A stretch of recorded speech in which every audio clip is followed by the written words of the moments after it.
Hello, my friend. Today I will tell you another long-forgotten legend. Close your eyes and let the magic transport you to Middle-earth. Our journey begins.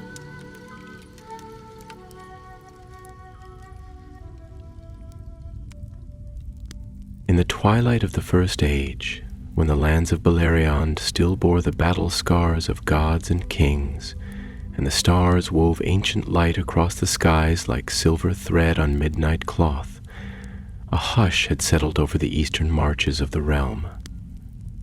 This hush was not peace, for true peace had long abandoned the world. It was a hush of weariness, of long watches and longer grief, of wounds both deep and quiet.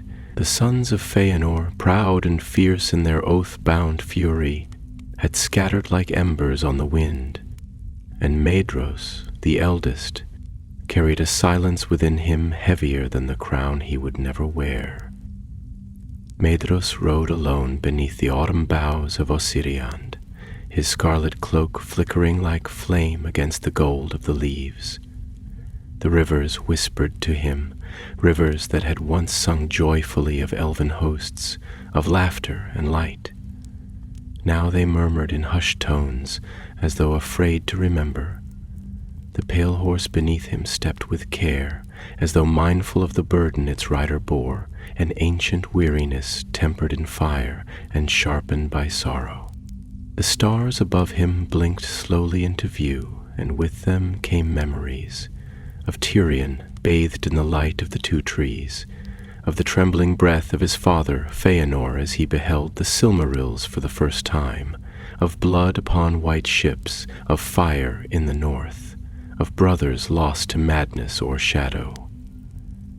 And still, the oath lived within him, a cruel fire that could not be quenched, not by time nor tears. He was seeking something not even he could name. In the distance, the blue mountains rose like ancient titans, watching over the eastern borderlands with their snow-dusted brows. It was toward these peaks that Maedhros turned his path, for beneath them dwelt a people older than the kingdoms of men, and as unyielding as the roots of the world. The dwarves of Nogrod and Belegost were craftsmen and warriors of renown, and though the dwarves and elves had long viewed each other with wary courtesy, Maedhros knew that necessity could bind what pride had sundered. He bore with him no army, no treasure, only a hope that had been worn thin with years. Hope that perhaps in their halls of stone and iron he might find not only allies, but a mirror to his own weary heart. As he approached the guarded paths leading into the mountains, he dismounted and walked, his armor wrapped in gray cloth to dull its gleam. He came not as a prince, but as a wanderer. At the gate of Nogrod, flanked by stone pillars carved with ancient runes, Maedhros was met by silence. Then a voice, deep and resonant as stone on stone, emerged from the shadows. Who comes to the door of the deep places beneath the world? Maedhros bowed his head, not in subservience, but in solemnity. I am Maedhros, son of Fëanor, lord of the marches of the north. I seek parley with your masters, not for gold nor for craft, but for alliance, against the dark that stirs again in the north. A moment passed, then another. The stillness of the mountains was immense. At last footsteps echoed from within, and a figure emerged. Shorter than the tallest of men, but broad and powerful, clad in chainmail woven like river stone, the dwarf bore a heavy axe upon his back, and eyes that gleamed with the sharpness of stars on a cold night. I am Barazrun, son of Fundin, smith lord of Nogrod. If you seek words, come, but speak them plain, for we dwarves do not dally in riddles. Within the mountain, the halls of the dwarves were lit by lanterns of blue flame, and the air was filled with the scent of smoke and metal, of deep stone and slow-burning fire. Maedhros followed Barros' run through vast caverns and winding passages, each wall inscribed with the history of a people who had endured when others had vanished into legend. In the great chamber of council, dwarves of various houses gathered, some with beards silver as moonlight, others black as obsidian. Their eyes were keen and suspicious, and the tale Maedhros spun to them was not one of flattery or empty hope. He spoke of the shadow rising again in Angband, of Morgoth's orc legions stirring in the north, and of the fading strength of the Noldor. He spoke not with desperation, but with clarity, the sort of clarity that comes only after long suffering. "I do not ask you to fight our war," Maedhros said, his voice echoing through the stone like the ring of a hammer on anvil. "But I offer a bond deeper than treaty, a forging of fate between our peoples. The elves have their light, and you your fire. Let us not let pride blind us when the darkness comes to devour us all." There was silence after his words, a silence that seemed to stretch into the roots of the mountain. The dwarves looked among themselves, murmuring in low voices, in a tongue like cracking stone and the deep groan of the earth. Then Bear's Run stood. "Words are wind, Noldo. Show us the strength that lies behind them. Forge something with us, a work to prove your fire has not gone cold." Maedhros nodded. "Then give me fire, and I shall give you light." And thus it began, not with the clashing of swords, but with the meeting of crafts. In the forge halls of Nogrod, elf and dwarf stood side by side for the first time in an age, not as rivals, but as brothers of the flame. And outside the snow fell upon the mountains, silent and watching, as the world turned slowly toward a fate still hidden in shadow. The forge halls of Nogrod breathed with a rhythm older than the memory of stars, a pulse born not of heartbeats, but of hammers and flame, of molten iron and the hush of stone. Within their vaulted deeps, lit by the slow glow of lava flowing like blood through arteries beneath the mountain's skin, the air was thick with the scent of ash and ore, raw and redolent, as though the breath of the mountain itself sighed through the antechambers of creation. Here, amid ringing anvils and the chants of smiths that echoed like half-remembered songs of stone, Maedhros stood for the first time not as a warrior, nor as the son of a legend, but as a craftsman among craftsmen, his hands open not in command, but in search. The forge master, Barros' Run, watched him closely. The dwarf's eyes, bright beneath bushy brows singed by decades of firelight, flickered with that unreadable intensity common to all his kin, a gaze that could weigh a soul the way others might weigh gold or granite. "We will not hold your hand, elf," he said at last, though the edge of mockery in his voice had dulled, tempered perhaps by a glimmer of reluctant respect. "But neither will we let you sully the sacred craft. You have asked for alliance, and it will not be given in words. Show me what dwells in the marrow of your fingers, and then perhaps we shall see if your fire matches your grief." Maedhros did not answer immediately. Instead, he stepped forward, brushing his gauntleted fingers along the side of the great anvil that had stood since the elder days of the dwarves, its surface worn smooth by the labors of hands that had shaped axes for kings and doorways into the hearts of mountains. The stone was cool beneath his touch, but not lifeless.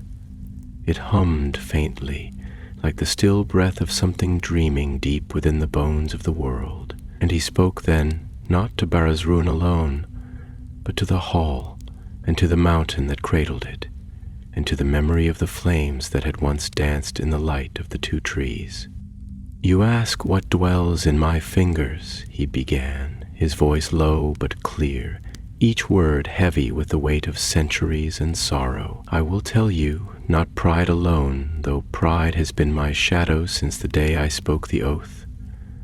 Not fury alone, though fury has burned in me longer than the sun has risen over Beleriand. What dwells in me now is the silence of lost songs, the bitter ash of hopes unkindled, and the desperate hunger of a soul that has glimpsed greatness only in its vanishing. The oath my brothers and I swore was not merely a vow, it was a binding of fire to fire, of will to doom. We believed once that the Silmarils were light, pure, eternal, incorruptible. But light, when imprisoned, when clutched too tightly, becomes a fire that consumes." He paused, and the forge seemed to breathe with him, the flames leaning in like listeners gathered around an old storyteller whose voice still held the world in sway.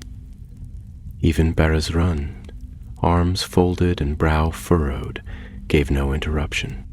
"My father," Maedhros continued, and here his voice faltered briefly, not from weakness, but from that painful reverence that comes only when speaking of the dead who still haunt the living. "My father was the greatest of all craftsmen, and the loneliest of all fathers. He poured his soul into the Silmarils, yes, but he poured into them also his fear, his longing, his desire to preserve something that should have remained wild and unbound. And so they became more than jewels. They became the echo of a love too fierce to endure. And when they were taken from us, it was not just theft, it was a tearing like sinew from bone. We were left with only our fire, and it has not served us kindly." The dwarves were silent. Some crossed their arms more tightly. Others frowned, not from disapproval, but as though puzzled by the taste of unexpected truths. And the forge light dimmed for a moment, as if to listen more closely. "I do not come to you with promises," Maedhros said. "I come with the memory of things broken, and the will to build what might, if only for a moment, hold their shape in defiance of shadow. Let us craft something, not for vengeance, but for remembrance. Let it be a standard, a banner that is neither elven nor dwarven alone, but of both, woven with your fire and our light. Let it be a beacon, a symbol, not of dominion, but of resolve. Let it bear no name, for names are weapons, and we are weary of war. Let it be what stands when all else falls." For a long moment, the only sound was the low crackling of coals, the quiet hiss of steam where the heat met the cool mountain air through secret vents, and the deep, solemn rumble of water flowing in hidden rivers beneath the floor. Barthrun stepped forward, his face unreadable still, but there was a change in the way he moved. A lessening of resistance, like iron that had begun to yield under steady hammer. He laid his broad hand on the anvil beside Maedhros. "You speak as one who knows the weight of sorrow," he said, and though his voice remained gravelly, something warmer threaded through it now, like veins of gold in ancient stone. "And perhaps that is what the world needs most. Those who have been broken yet still choose to build. Come then, elf, let us kindle a fire that will not burn the world but guide it. Let us craft this standard." And so they began. Day upon day, elf and dwarf worked side by side with few words but with glances that slowly lost their suspicion. The looms were woven with threads spun from silver mined in the deepest veins of the mountain, and gold beaten thinner than wind. Maedhros sang into the threads the forgotten lullabies of Tyrion, and Barasrun etched into the staff rooms of endurance and silence. The forge became a sanctuary, where past grief was transmuted into future hope, not with illusions, but with craft, with labor, with will. The mountain watched them, and the halls whispered with the sound of unity. The fires, for once, did not rage, but glowed, and beyond the mountain's roots, in the blackened wastes of the north, a shadow stirred. It felt the flicker of something that refused to be consumed, and it remembered the fire of Fëanor, and it hungered. The mountain, in its vast and ageless slumber, bore silent witness to the forging of something neither wholly elven nor entirely dwarven. A standard, yes, a war banner in its outward form, but in truth something far more rare, more fragile, and yet more enduring. A testament, a binding of grief to purpose. A song without words, sung not with voice, but with hammer, needle, and flame. Its creation was slow, deliberate, and reverent. For both Maedhros and Barasrun knew, each in his own way, that this was no ordinary craft. It was not simply a thing to be made and wielded. It was an answer to silence, a response to centuries of sorrow. The forge was no longer merely a hall of labor, but a sanctum where two ancient peoples, long burdened by suspicion and pride, shared breath and burden beneath the same roof of stone. The smoke that once curled with indifference now moved as though stirred by thought, and the molten rivers below glowed not merely with heat, but with the pulsing rhythm of some old and patient heart. At times it seemed that the forge itself had turned its gaze upon them, its walls leaning in, its flames listening, its stones holding the memory of each clang of iron, each sigh of thread pulled tight. Barasrun worked in silence most days, save for the deep growls of dwarvish incantations murmured beneath his breath, words old and rough, carved from the bedrock of the world. But when he did speak, it was often during the stillest hours of night, when the forge's roar subsided to a hush, and the stars, seen only faintly through the carved vents in the upper crags, spilled their light in narrow shafts that fell like silver prayers on the stone. One such night, he paused his labor, his hammer resting lightly upon the anvil, and turned to Maedhros, who sat nearby, his hands still stained with ash, and his hair falling loose about his shoulders, like a river of flame caught in twilight. "There is a grief in you, Noldo," Osrun said quietly, his voice low and thick like earth shifting beneath ancient roots, that even the fires of vengeance cannot quite smother. I see it in your silences, in the way your eyes drift when you are not looking at what your hands are doing. You shape steel as if you are not shaping it at all, but remembering it, remembering something once beautiful, once lost, and trying to hold it again through the work. Maedhros did not answer immediately. He looked into the heart of the forge, where the coals shimmered like stars submerged in blood, and let the silence linger. When he spoke, his voice was distant, slow, like water winding through deep caverns. "You are not wrong, son of Fundine," he said. "There is grief in me, yes, but not the clean grief of mourning, not the grief of finality. It is the grief of continuance, the grief that walks beside me like a shadow with no sun. You see, vengeance burns hot, but it burns fast. It devours, and then it is gone. but my sorrow. It lingers like frost that never melts, like a wound that forgets how to close. I wake with it. I sleep with it.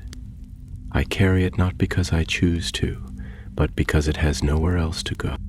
He paused, his fingers curling around the hilt of a blade not yet sharpened, and when he continued, his words took on the cadence of memory. I once believed that our oath, my brother's and mine, was a flame that would light the world, that it would burn away darkness, that it would guide us to glory and redemption. But the oath is a fire that consumes inward. It is a forge with no chimney, where the smoke collects and thickens until all the stars vanish from the sky. We became not torch-bearers, but pyres. We did not cleanse the world. We burned it, and ourselves with it. Berazrun said nothing, but his gaze did not waver. His hands were still, yet his shoulders carried a weight beyond the iron. Maedhros turned toward him more fully now, the firelight catching the lines of his scarred face, casting them into relief like chiseled marble. "Tell me, Berazrun," he asked, his voice rough with the gravel of years, "do your people grieve as mine do? Do your songs mourn the dead, or do they bury them in stone and let them be forgotten?" Berazrun's expression changed, just slightly, a twitch of the beard, a narrowing of the eyes. He looked toward the great pillars that held up the forge hall, each carved with runes not for beauty, but remembrance. "We do not forget," he said at last. "Stone remembers, fire remembers. We carve the names, we sing the deeds, but we do not wail. We do not rend our garments or scatter ashes on our heads. We work, we build, we make strong that which was broken, and in the making we remember. That is our grief, transmuted into craft." There was a long silence between them, filled not with absence but with presence. A mutual recognition, a slow understanding, not yet friendship, but the thing that comes before it, respect. Outside, the wind howled faintly through the upper peaks, threading through the mountains' jagged teeth like breath between parted lips. Snow drifted against the vents, catching in the edges of the carved stone and melting slowly, as if the mountain wept in secret where no one could see. And still the standard took shape. It was no ordinary thing, this banner. The fabric was woven not from mere cloth, but from strands of mithril thread and moon-spun wool dyed with the crushed berries of the high forests of Osiriand, rare in silver brew, like the hush of dawn. The staff was not wood, but a rod of blackened steel infused with the bone of ancient beasts, etched with runes of both elven and dwarven speech, a mingling of language that had not been done since the days before the first great sundering. Asa mingling of language that had not been done since the days before the first great sundering. Asa mingling of language that had not been done since the days before the first great sundering. At its center, stitched with threads finer than hair and strong as spider silk, was a device not of any house or heraldry, but of a single star breaking through a crown of flame. Symbol of light unpossessed, of fire freed from dominion. And as they worked, the news from the outer world seeped into the forges like cold through cracked stone. Reports from wandering scouts and silver-eyed ravens told of orc hosts mustering in the waste, of spies seen near the borders of Thargelion, and of whispers, always whispers, of Morgoth's breath stirring again in the bowels of Angband. The standard would soon be tested. Its threads would flutter not in stillness, but in the screaming wind of war. But for now, in the deep places of the world, two peoples wove something stronger than steel. They wove memory. They wove meaning. And the mountain, vast and old and wise, cradled their labor in silence. The snows came down from the peaks in slow spirals, as though the sky itself had grown weary and had begun to shed its dreams like feathers from a slumbering giant. Outside the forge halls, the slopes of the blue mountains lay hushed beneath their white shroud, cloaked in silence so complete that even the wind seemed hesitant to disturb it.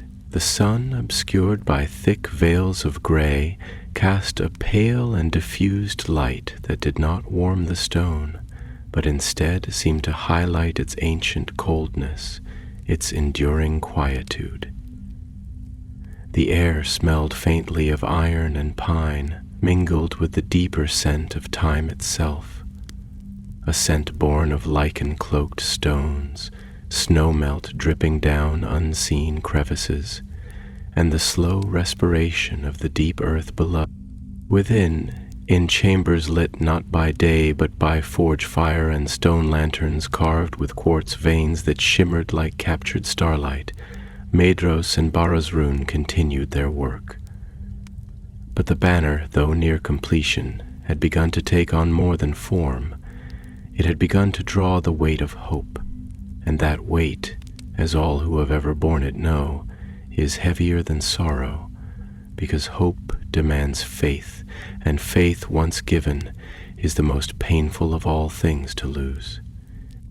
One evening, as the wind howled like a lost child across the mountain ridges, and the forges dimmed to their embers, Maedhros sat alone beneath a great vaulted arch where the stone had been worked into the likeness of trees that no longer stood, trees from the lost lands of Beleriand, whose roots once drank of the light of stars. The arch had been carved by a dwarven master who had never seen a tree himself, but had imagined it from songs sung in the common tongue, and in its imperfect grace there was something pure, something that yearned. The elf sat with the banner across his lap, his long fingers tracing the threadwork in silence. And when Barasrun approached, his heavy boots echoing in the chamber like the tread of a forgotten drum, Maedhros did not lift his eyes immediately, but only spoke, softly, as one might to the night itself. Have you ever believed, Barasrun, that the things we build are not merely objects, but echoes of something we wish existed? Not reflections, but projections, cast forward into the world from some aching hollow in our souls. Barasrun leaned against the stone, folding his arms. His beard, now flecked with the fine dust of a day's labor, hung like a tapestry of its own, and his eyes glimmered faintly in the firelit gloom. I've shaped many things, he answered after a long pause, and not one of them was ever just what it was. A helm is not a helm, it is the hope that the head it guards will see its kin again. A door is not a door, it is a promise that what lies beyond can still be reached.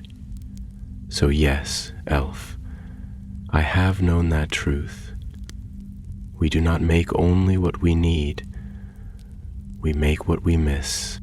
Maedhros looked up, and the firelight caught in the sheen of his scar, casting strange shadows down his face, like cracks in porcelain. This banner, he said, his voice trembling now with a sorrow too long suppressed, is not just a standard to carry into battle. It is what I wish the world could still become.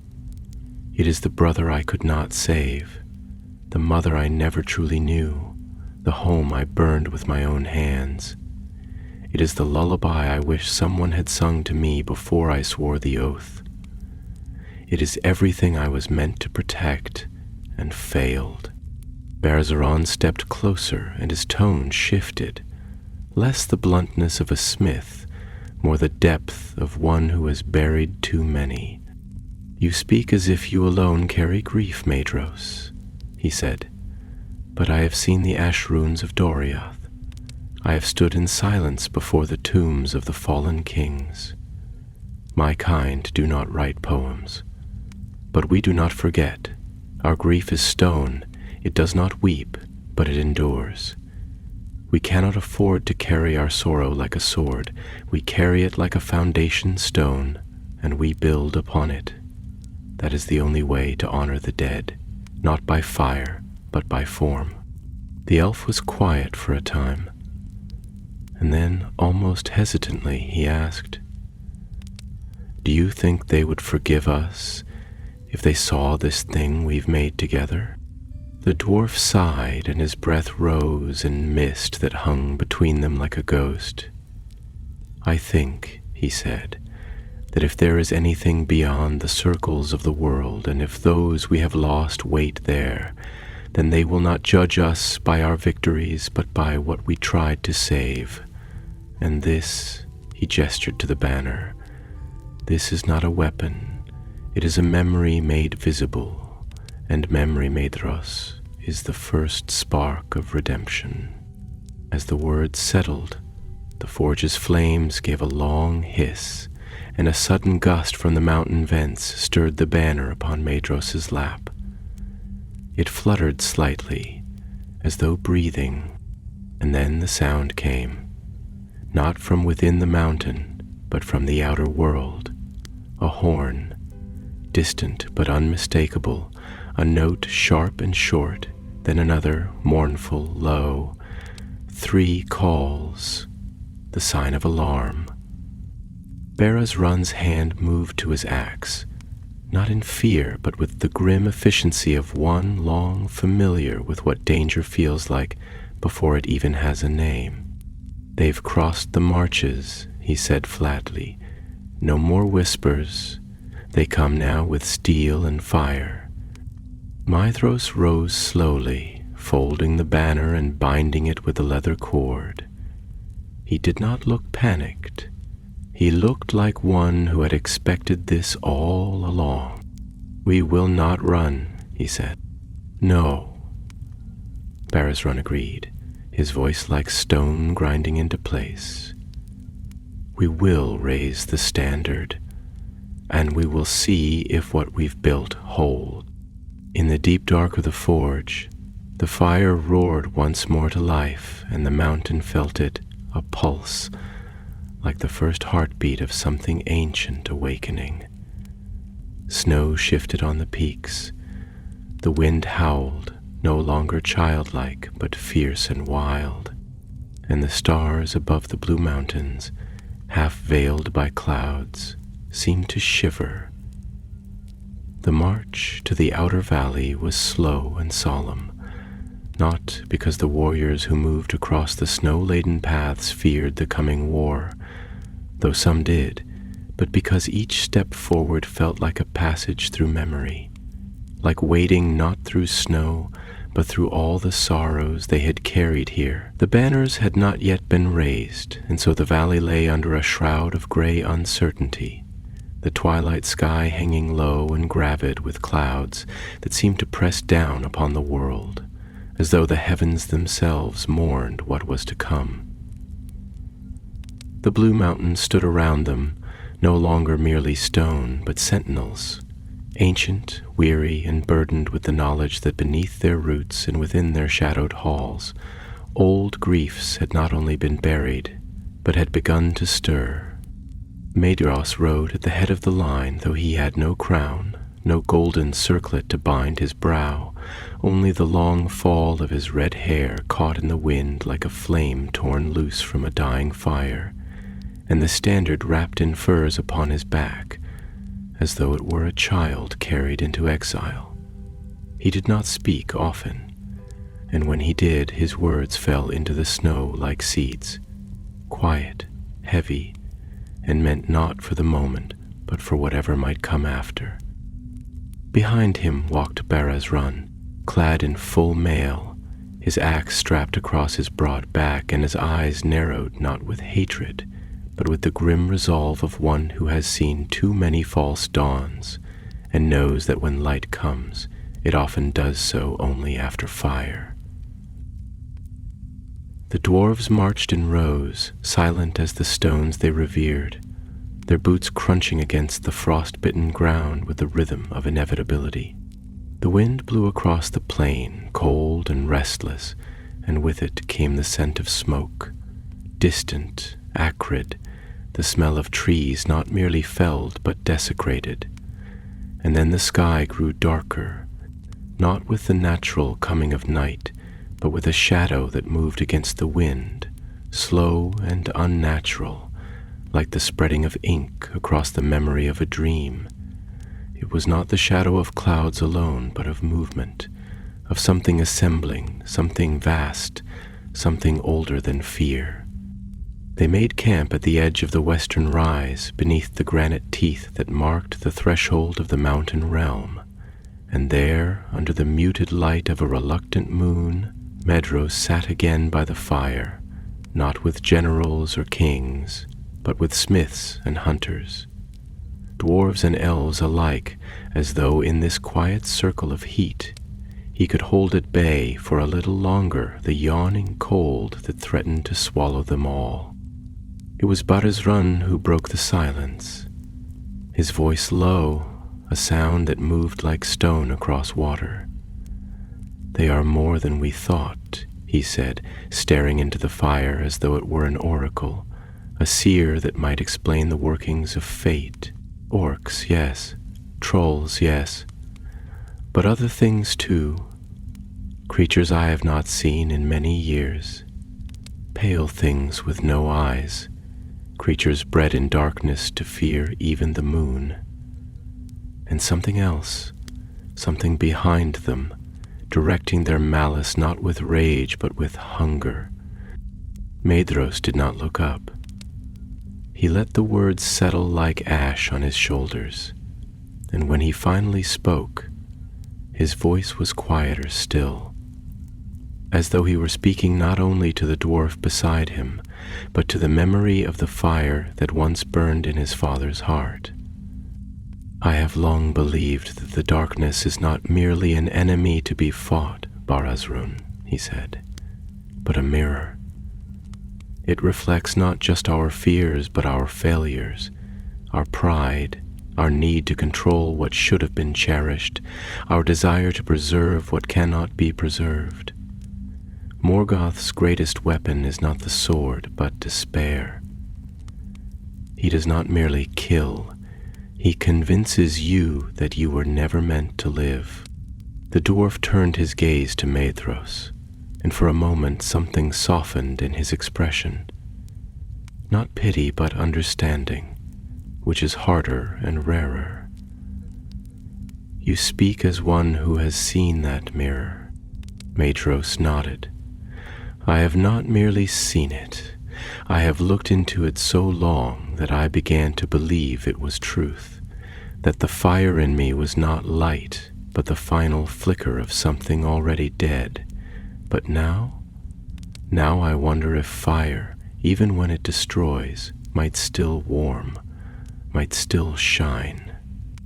Barazrun reached for his axe and laid it across his knees. "Then let us shine once more, even if only for one night. Let us be the fire they cannot smother, the stone they cannot break."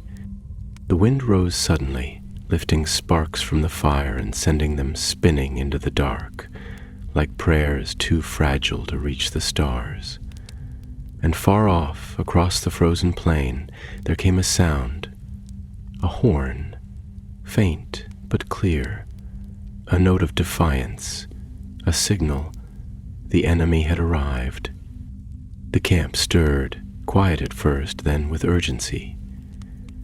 The warriors gathered not in panic, but in solemnity, as though they were actors in a play long foretold, each movement rehearsed in dreams. And in the center of them all Maedhros stood, and from his back he unwrapped the banner, not with flourish but with reverence. The cloth unfurled slowly, catching the firelight, and for a moment all voices fell silent.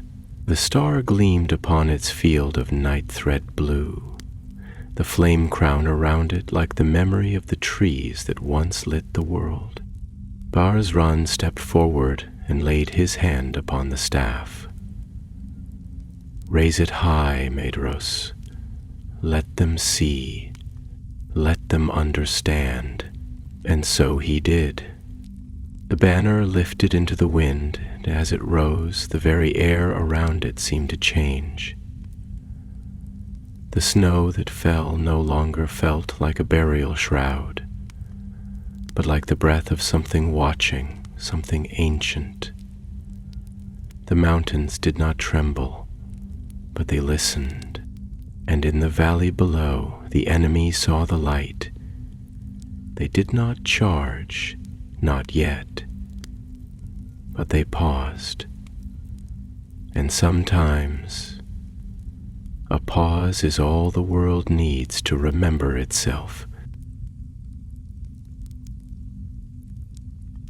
The night descended not as a veil gently drawn, but as a slow extinguishing of breath, a tightening around the lungs of the world where the stars, those old, enduring witnesses of ages, peered down between broken clouds like watchful eyes that had seen too many deaths to be moved easily. The field below the mountains did not hum with the noise of battle yet, but it was heavy with anticipation, like a loom stretched tight with a thread drawn from sorrow, waiting only for the weight of one more memory to unravel the whole tapestry of peace. Across the plain the enemy stirred, not as a horde of chaos, but as a force shaped by malice into grim efficiency, as though the dark will that had summoned them from the corners of the world had trained them not merely to hate, but to anticipate, to calculate, to enact not rage, but ruin. Their torches flickered like a false dawn, casting the snow in a light that was neither gold nor red, but the color of wounded fire, a color that made the bones of the mountains seem older, more brittle, as if even the stone had grown uncertain of its strength. The wind that came down from the heights was no longer silent. It spoke now in the tongues of forgotten kings, of dead cities, of places once bright with laughter, now little more than echoes etched in froth. And in this wind the banner of Maedhros flew, not wildly, not proudly, but steadily, like a heartbeat too stubborn to falter. Around it the defenders gathered, elves with eyes that had seen the light of Anne and the dark of Angband, dwarves whose axes had tasted dragon fire and whose songs bore the weight of unbroken lineage. There were no great speeches, no declarations of valor, for the moment was too near, too sacred, too sharp. But Bars-Ran, standing at Maedhros' side beneath the banner, spoke in a voice meant not for crowds, but for the hearts of those closest to the fire. "I do not know if we will survive this night," he began, not with false bravado, but with the solemn tone of one laying a cornerstone beneath a crumbling wall. "But I know this. What we have built here, this banner, this alliance, this fragile weaving of flame and memory, it is real, and that makes it holy, not because it will save the world, but because it proves that the world is still worth saving."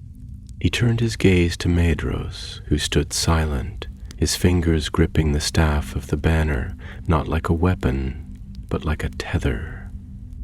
"Say something to them," Bars-Ran said, "not to rouse them, but to remind them who they are." And so Maedhros did.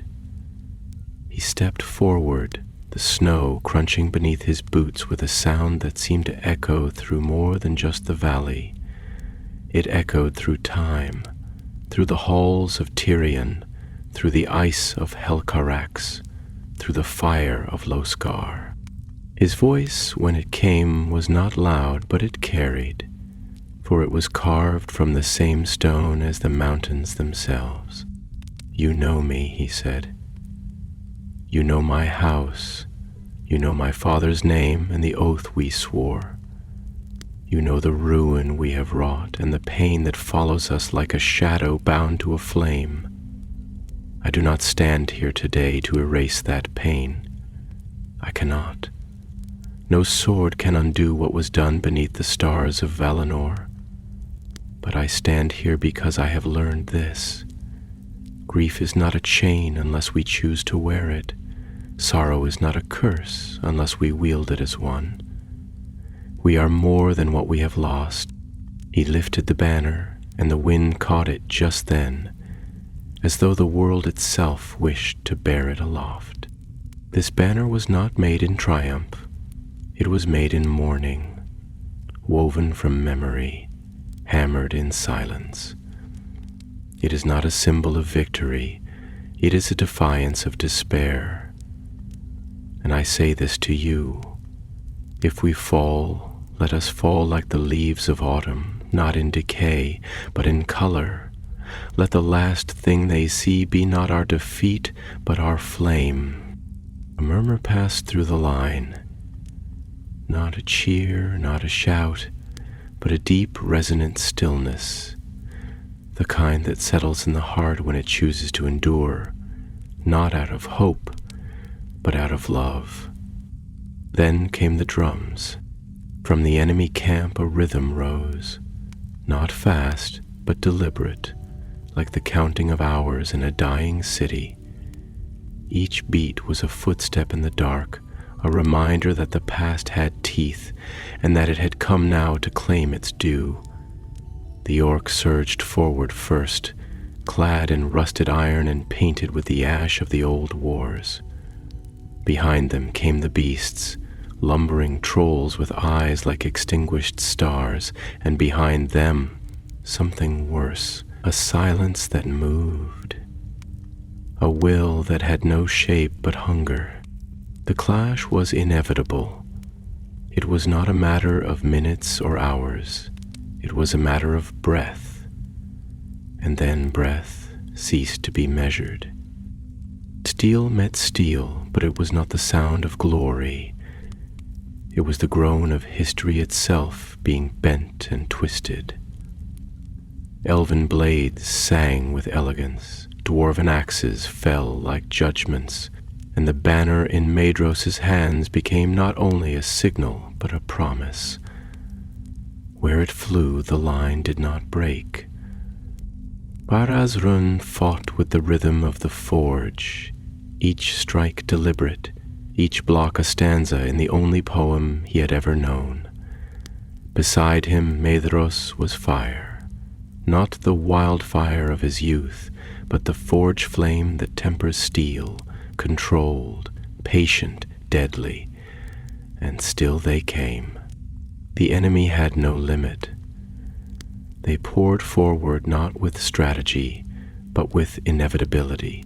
It was not a battle, it was an erosion. And yet, the defenders did not retreat, because something in them had been rekindled, because something in them remembered. The stars vanished behind the clouds, the firelight began to dim, but the banner still flew, and the mountains still listened. It is often said that in the heart of battle time shatters into fragments, scattered shards of perception, moments stretched and twisted until seconds feel like hours, and the breath between sword strikes feels long enough to cradle a lifetime. And so it was in that narrow valley beneath the blue mountains, where the snow no longer fell soft and silent, but had been trampled into slush and blood, where the wind no longer howled with sorrow, but screamed as though it were trying to carry the pain of the living to the ears of the dead. The stars had vanished behind a veil of storm and smoke, and even the moon, that ancient witness of hidden truths and quiet farewells, had turned her face away as if unwilling to bear what the world was now revealing of itself. The enemy surged like a tide with no retreat, and the defenders met them not with the polished precision of parade lines, but with the raw, defiant rhythm of survival, a music made not of drums and horns, but of breath and blood, of the clang of blade on blade and the groan of armor pressed to its limits. The banner, still held high by Medros, wove its own path through the chaos, its movements like the fluttering of memory itself, refusing to be stilled even when the wind died, refusing to be soiled even when the ground beneath it was soaked with what the poets once called the wine of the brave. At his side, Barasrun fought like the embodiment of stone-given wrath, not the wild fury of unmeasured rage, but the deliberate, terrible force of inevitability. His axe did not swing so much as it carved, each motion clean and final, as if the world itself had decided that no more time would be given to monsters. And yet, despite their might, despite their fire, despite the strange, quiet harmony that had formed between elf and dwarf, the tide did not break. For every foe they felled, 3 more rose, and behind them still lingered that deeper darkness. No face, no form, just the sense of something watching with a hunger too old for shape. There came a moment, perhaps it was an hour into the battle, or perhaps only minutes had passed, when Medros felt his strength begin to fail. Not his arms, though they ached with the weight of 1,000 cuts parried, not his legs, though they trembled beneath him like young trees in a gale. It was his heart that faltered, not from fear, but from the terrible thought that perhaps this, too, would be forgotten, that the banner, for all its meaning, would fall and lie trampled in the mud, and that those who fought beneath it would be remembered only as another footnote in the long, slow song of sorrow that was the history of Middle-earth. And so he spoke, not to the enemy, not even to the warriors beside him, but to the mountain, to the wind, to the sky hidden behind cloud and fire.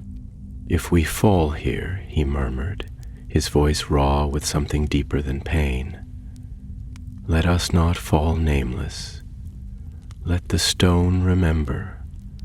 Let the wind carry our names to the far corners of the world, not so that we may be praised, but so that they may know we tried, that in a world soaked with betrayal and silence, we tried to make something whole." Barasrun heard him, even through the roar of steel and scream. The dwarf turned, blood streaking his face like old war paint, and answered in kind, not with scorn, not with cynicism, but with the steady tone of a craftsman assessing a fault line in the world and deciding to build anyway. "You speak of memory," he said, his voice loud now, not from anger but from the need to be heard over despair. "But memory alone does not hold. Stone holds, song holds, and you, Medros, you have given us both, not because you sought redemption, but because you knew you would never be free of your sins, and still you chose to build. That is what matters, not the fire you carry, but the fact that you carry it still." There was no time to respond. The enemy surged anew, a wave of black iron and clawed hands, and into it they stepped once more, banner raised, blades drawn. Around them the warriors of the Alliance held firm, not through might, but through meaning. For each of them had tied something to the standard now, not in word but in will. A memory, a regret, a name whispered in the dark. It was no longer just Maedro's burden, it was theirs. And then the wind shifted. A new sound rose, not the shriek of the enemy, but something older, deeper. It began as a murmur from the east, like stone cracking beneath the weight of water long denied. Then it grew, a chant, low and rhythmic, in a language that had not been heard in these halls for an age. Dwarvish. It was not a battle cry. It was a lament. And yet, in its sorrow there was strength. More dwarves emerged from the mountain, not with haste, but with solemn purpose. They bore no new weapons, but tools. Hammers, chisels, picks, not for war, for witness. They began to carve even as the battle raged, inscribing runes upon the walls of the valley, names, phrases, lines of song. Their eyes did not leave the battle, but their hands moved with the discipline of a promise made long ago, and seeing them, something changed in the defenders. They understood. This was not just a stand. It was a story being written, not with ink, but with breath and blood, not with quills, but with courage.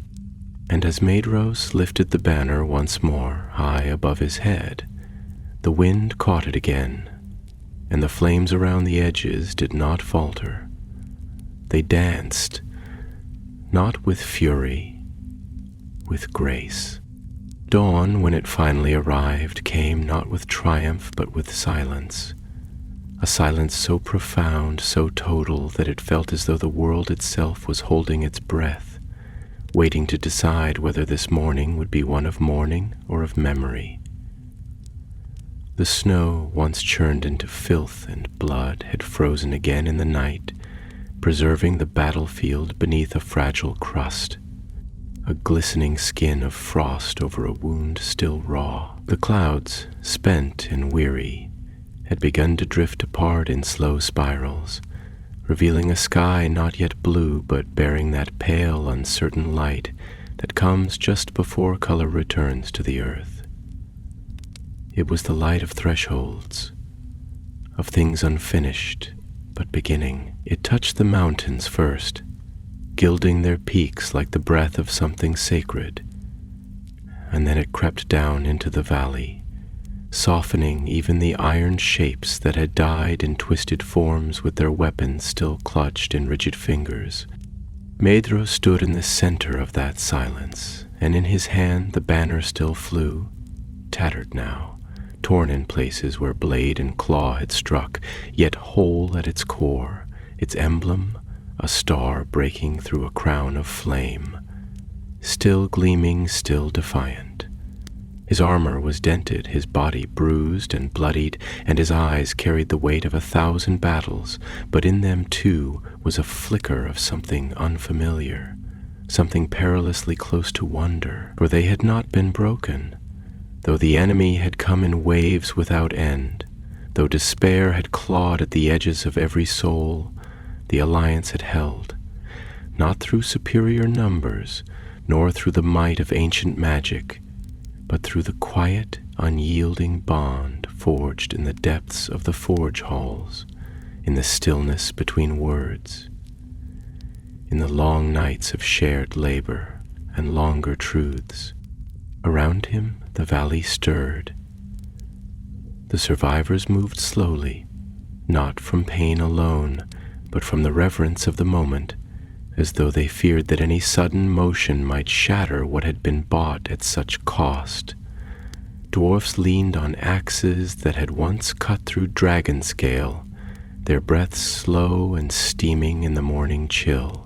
Elves knelt by the fallen, not in ritual but in remembrance. their fingers brushing the brows of comrades as one might touch the surface of a still pond, not to disturb it, but to see their reflection in the ripples. Beresrune emerged from the line of watchfires, his helm tucked beneath one arm, his beard stiff with frost, his eyes dark with exhaustion, but steady. He came to Maedhros and stood beside him, saying nothing at first, only gazing across the field where so much had ended, and yet, strangely, something had begun. And then, at last, he spoke, his voice low and rough, like the grinding of ancient gears awakened after long sleep. "I do not believe in miracles," he said, "not as the elves speak of them, not as gifts from the stars or blessings from voices beyond the veil, but I believe in moments. Moments when something shifts, not because fate commands it, but because the weight of so many sorrows finally becomes too much to carry in silence. And when that happens, when men and elves and dwarves stand together and say, 'No more,' then something like a miracle begins. Not because it is given, but because it is made." Maedhros did not answer immediately. He looked to the runes carved into the stone walls of the valley, now glinting in the soft light like veins of memory running through the mountain. Names, songs, fragments of what had been saved. "When I first came here," he said slowly, as if drawing each word from a well deeper than thought, "I did not come to save anything. I came because I could not bear the silence of my own halls. I came to the mountain not as a prince, but as a shadow-seeking stone to absorb its weight. And I thought that perhaps in helping you build I might quiet the voice within me that never ceased to accuse." Beresrune turned to him, his brow creased, not with judgment, but with that rare expression found only among those who have stood on the same precipice and chosen to step forward instead of fall. "And now?" the dwarf asked, though the question was not a challenge. "Now," Maedhros answered, his voice quiet. "I see that there is no silencing that voice. It is part of me, but I can give it something to carry. I can give it this." He raised the banner again, gently as one might lift a child or the hand of a dying friend. The wind took it once more, and for a moment it seemed to rise higher than it should have, catching an updraft of breath from the valley, from the stones, from the memory of every name carved into the earth. The flame around the star glinted, not with fire, but with light. Beresrune stepped forward, and his hand, rough and calloused, found the banner staff. Together they planted it in the heart of the valley, not as a sign of conquest, but as a stone placed on a cairn, a marker, a promise. Around them the warriors gathered, dwarves and elves, wounded and weary. They did not cheer, they did not weep. They simply stood, letting the silence stretch between them, not as emptiness, but as space where meaning could grow. The snow began to fall again, not with menace, but gently now, like a benediction. The mountain sighed, a long exhale of stone and time, and beneath it the banner flew, not as a relic of war, but as a monument to what can be built, not despite sorrow, but because of it. The days that followed were slow and strangely silent, as though the very rhythm of time had shifted its pace to accommodate the weariness of those who had endured. Snow continued to fall, not in blizzards now, but in gentle flurries, as if the skies had softened, offering a kind of reverence in the form of hush and stillness. The mountains, those ancient custodians of memory and stone, no longer loomed with the same severity. They watched, but no longer judged, and the wind that had once howled with the voices of the past now moved with a quieter cadence, like a lullaby hummed in a tongue older than speech, a hymn of rest and renewal.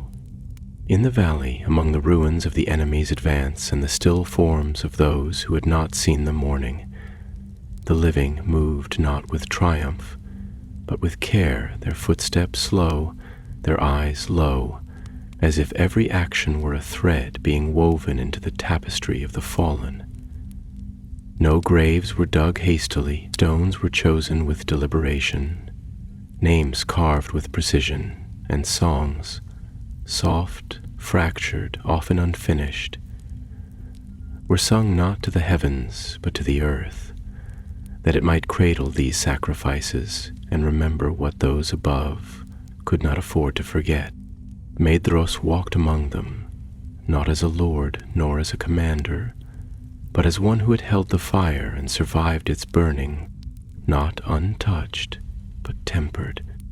His armor was gone, traded for a dark cloak that billowed softly around him, like a shadow reluctantly unbinding itself from his form. The banner no longer rested in his hands, for it had been raised upon a carved stone in the center of the valley, where the wind passed through a cleft in the cliffs and gave it voice. There it flew, not as a symbol of power, but as a testament to the possibility of unity, to the fragile beauty of a bridge built between grief and grace. Farazrun met him at the base of the cliff, where a small stream had begun to thaw, the ice breaking apart in slow, gleaming shards that caught the light like broken memories being reshaped into something new. They stood in silence for a time, watching the water trickle over the stones, neither of them needing to speak, for the space between them was filled not with absence, but with the quiet presence of understanding. At length, Maedhros spoke, not as one delivering judgment, but as one reflecting aloud, letting his thoughts unfurl like parchment exposed to flame. "I've come to believe," he said slowly, "that we are not saved by victories nor damned by defeats, but defined by the things we choose to protect, even when we know we cannot keep them. And perhaps that is what makes the fire in us worthy of kindling, that we do not light it to burn the world, but to warm the small corners of it where hope might take root." Farazrun nodded, his eyes never leaving the stream. "There is a saying among the stone singers of Nogrod," he replied, his voice deep and worn smooth by years like the stones he shaped. "They say the deepest truths are carved not where the eye can see, but in the places only time can reach. It is not enough to build, we must let the silence between stones speak. That is where meaning hides."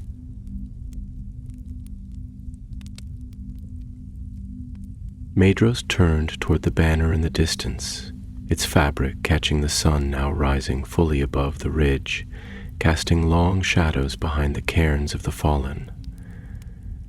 "Do you think it will last?" he asked. "This thing we've made, this alliance, this memory?" The dwarf was quiet for a long time before answering. When he did, his words carried the weight of stone shaped not by hands, but by centuries. "No," he said, "not as it is. Nothing forged in fire is eternal. Even the mountains will one day fall. But what we placed into it, the will, the sorrow, the understanding, that will echo, perhaps not in song, perhaps not in stories, but in choices made by those who come after. They may not remember our names, but they will carry the shape of our courage, the outline of our reaching." The sun climbed higher, casting gold over white, turning frost into shimmer, and lighting the valley in a way it had never been lit before, not with glory, but with gentleness, with the tenderness of a new beginning. That evening a final gathering was held, not as a feast, for there was little left to feast upon, but as a vigil. Fires were lit in a circle around the banner, and each warrior, each craftsman, each soul who had borne witness came forward and placed something at the base of the stone. An emblem, a tool, a shard of armor, a carved rune, even a flower found frozen on the edge of the pass. No speeches were made, only songs, low and wordless, sung together by voices once divided. And as the firelight danced upon their faces, Maedhros closed his eyes, letting the sound wash over him, not to cleanse, but to remind, to bind him to the moment, to the choice he had made, and to the truth that the fire in him, once a consuming blaze, had become something else, a hearth. He did not know what would come. The world was still full of shadows. Morgoth still sat upon his throne of lies in the north. The oath still burned in his blood, and redemption, if it could ever be earned, remained distant. But for the first time Maedhros felt that the fire within him did not burn alone, and that perhaps was enough.